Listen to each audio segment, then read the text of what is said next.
Hello, I'm Severn Suzuki speaking for ECHO, the Environmental Children's Organization. We're a group of 12 and 13-year-olds trying to make a difference. Vanessa Suddy, Morgan Geisler, Michelle Quigg, and me. We've raised all the money to come here ourselves, to come 5,000 miles to tell you adults you must change your ways.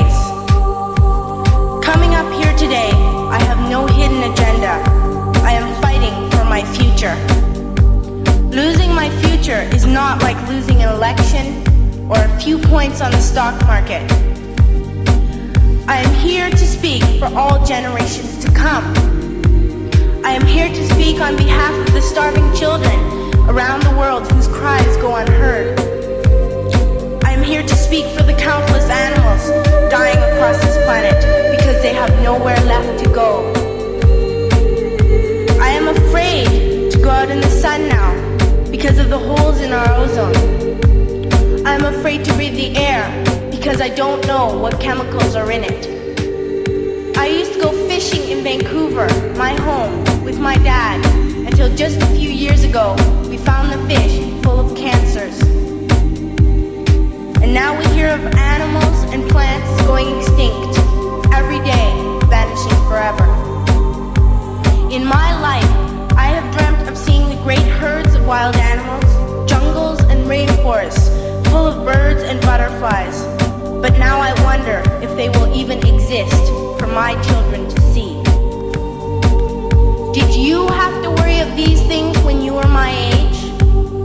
All this is happening before our eyes, and yet we act as if we have all the time we want and all the solutions. I'm only a child and I don't have all the solutions. But I want you to realize, neither do you. You don't know how to fix the holes in our ozone layer. You don't know how to bring the salmon back up a dead stream. You don't know how to bring back an animal now extinct. And you can't bring back the forest that once grew where there is now a desert. If you don't know how to fix it, please stop breaking it. Here, you may be delegates of your government, business people, organizers, reporters, or politicians, but really, your mothers and fathers, sisters and brothers, aunts and uncles, and all of you are someone's child. I'm only a child, yet I know we are all part of a family, 5 billion strong, in fact 30 million species strong, and borders and governments will never change that.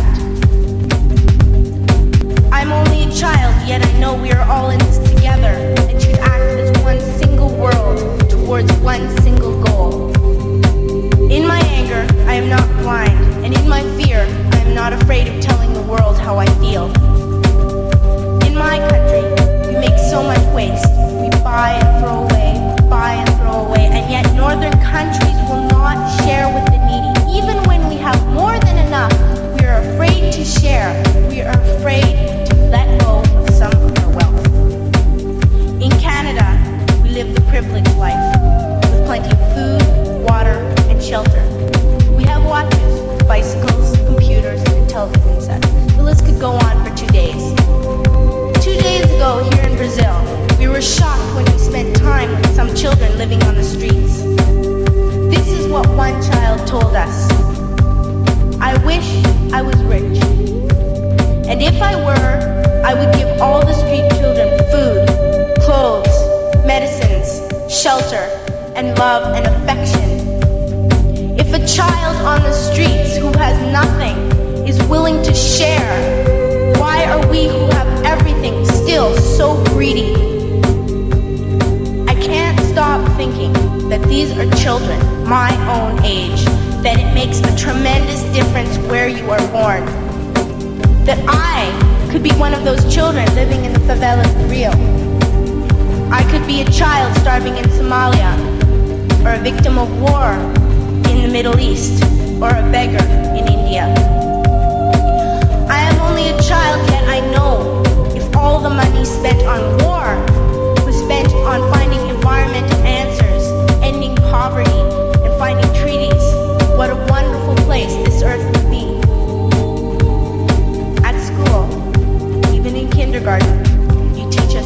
hate in the world. You teach us not to fight with others, to work things out, to respect others, to clean up our mess, not to hurt other creatures, to share, not be greedy. Then why do you go out and do the things you tell us not to do?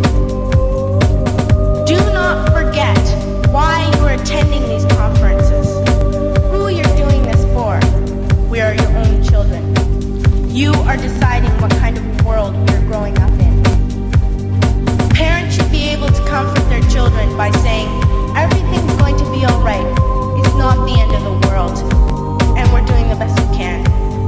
But I don't think you can say that to us anymore. Are we even on your list of priorities? My dad always says, you are what you do, not what you say.